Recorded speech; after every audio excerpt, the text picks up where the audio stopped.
오늘 역사 속의 사랑은 불륜을 극복한 영혼의 동반자 에밀 졸라와 알렉산드린 멜레의 이야기입니다. 프랑스에 가브리엘 엘레오노르 알렉산드린 멜레라는 긴 이름의 여인이 있었는데 그녀는 소설가 에밀 졸라의 아내였습니다. 에밀 졸라는 프랑스의 작가이자 언론인으로 1840년 4월 2일 파리에서 태어나 1902년 9월 29일 그곳에서 사망했습니다. 자연주의 조류의 수장으로 평가받는 에밀 졸라는 전 세계에서 출판, 번역, 해석이 가장 많이 이루어진 제일 유명한 프랑스 소설가 중 하나로 그의 소설은 영화와 텔레비전으로 수차례 만들어졌습니다. 졸라의 삶과 작품은 여러 역사적 연구의 대상이 되어 왔는데 1858년 성공을 꿈꾸며 넉넉하진 않으나 수수한 생활을 위해 액상프로방스를 떠나서 어머니와 함께 파리에서 살게 되었습니다. 그곳에서 졸라는 점차 친구들을 만들며 조금씩 어울리기 시작했는데 그들 대부분은 액상프로방스 출신이었습니다.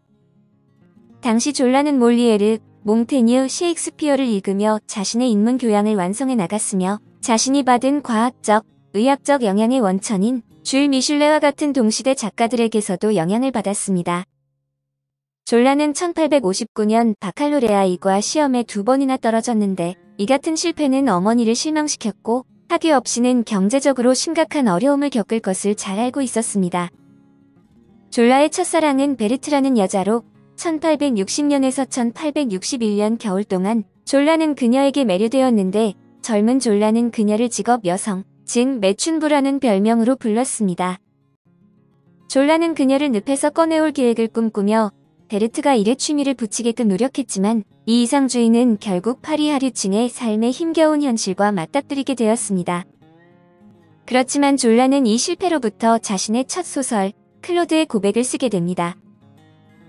이 시기 졸라의 삶은 다른 열정들로도 가득 차 있었는데 본인의 신문 기사에서 화가들을 옹호하며 인상주의 사조와 매우 가깝게 지냈고 회화계에 매료되기까지 했습니다.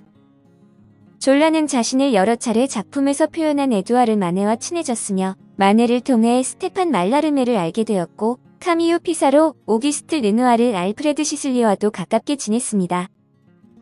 졸라의 어린 시절 친구였던 폴 세자는 말할 것도 없이 졸라에게 있어 각별한 사이였는데 10여 년간 졸라와 세자는 한 집 건너편에서 살면서 많은 편지들을 주고받으며 서로를 경제적으로 도와주었습니다. 그러나 시간이 흘러 세잔이 작품 속 실패한 화가 클로드 랑티에라는 등장인물이 자신에서 따온 것이라고 여긴 소설, 작품의 출간으로 둘의 우정에는 금이 갔습니다. 1867년 첫 작품 테레즈 락행으로 자연주의 작가로 인정을 받았으며 이때부터 클로드 베르나르의 실험의학을 문학에 적용하였습니다. 한편 정치를 주로 다루는 언론에 참여함으로써 졸라의 사회 참여는 절정에 이르렀는데 1868년에 언론 자유화는 졸라로 하여금 적극적으로 이에 참여할 수 있도록 길을 열어주었습니다. 마네의 친구들을 통하여 졸라는 신간 공화주의 주간지 라트리빈에 들어가 제정에 반대하는 풍자글을 쓰며 논객으로서의 재능을 발휘했습니다. 졸라는 전쟁에 징집되지 않았는데 국민방위군에 배속될 수도 있었지만 근시와 가족 모친 부양으로 배속되지 않았으며 제2제국은 어처구니 없게 몰락했습니다. 에밀 졸라는 매우 사교적인 사람이었는데 모든 부류, 모든 계층의 사람들과 친분을 쌓아갔으나 사교계 생활은 하지 않았으며 예술, 문학적 교우를 선호하며 정치는 멀리했습니다.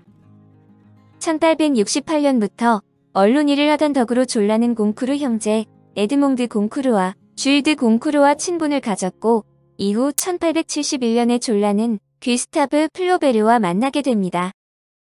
졸라는 시골 별장이 있는 푸아시에서 열린 만찬의 고정 멤버가 되어 기드 모파상, 폴 알렉시, 조리스카를 위스망스, 레옹 앙리크, 앙리세아르와 같은 젊은 작가들과도 친하게 지냈습니다. 이들은 유기뇌라고 불리며 이후 1880년 출간된 작품 모음집 매당의 만찬을 함께 쓰는데 1877년 4월 16일 유기뇌는 유명한 트러프 만찬에 그를 초대했습니다. 25세의 미래의 작가는 사랑에 빠져 알렉산드린 멜레와 결혼하는데 그녀는 많은 순간 불안해하던 남편에게 있어 없어서는 안 될 기둥이었습니다. 졸라와 알렉산드린의 결혼식은 프랑스 프로이센 전쟁 바로 전날이던 1870년 5월 31일 파리 17구 시청에서 열렸습니다. 졸라는 아내에게 항상 감사했지만 1870년에 결혼한 두 사람 사이에 아기가 태어나지 않자 졸라는 차츰 갑갑증을 느끼게 되었습니다. 문단에서 목로주점, 나나, 제르미날 등의 작가로서 명성은 확실히 다졌지만 결혼한 지 5년이 지나도 10년이 지나도 15년이 지나도 아내는 임신했다는 말을 하지 않는 것이었습니다. 도무지 사는 낙이 없다고 생각하던 1888년 30세 연하의 여성을 만나게 되었는데 결혼 18년째가 되는 해로 졸라는 그때 나이 50을 코앞에 두고 있었습니다. 잔 로즈와 처음 어떻게 만나게 되었는지는 확실히 알려져 있지 않은데 출판사 편집부 직원이라는 설, 졸라의 소설에 감명받아 편지를 보낸 독자라는 설, 집의 하녀였다는 설이 있습니다. 20살의 키가 크고 검은 눈을 가진 이 소녀는 그의 세계관을 약간 바꿔놓았고 에밀 졸라는 사랑에 빠져 그녀를 위한 별도의 집을 구입합니다. 무튼 졸라는 로즈와 1889년에 딸을 1891년에 아들을 낳았는데 졸라의 분리는 당연히 프랑스 전역에 소문이 났고 그의 명성은 하루아침에 나락으로 굴러떨어졌습니다. 멜레는 한꺼번에 삼중고를 겪게 되었는데 우선 자신이 아기를 낳지 못하는 여자라는 것이 세상에 널리 알려지게 되었고 남편이 자기 몰래 바람을 피운 사실을 알게 되었습니다. 더욱이 불륜의 결과 두 아기가 태어난 사실까지 알게 되었으니 그 고통이야 이루 말할 수 없는 것이었는데 통곡하고 싶은 일들이었지만 멜레는 의연히 사태에 대처합니다.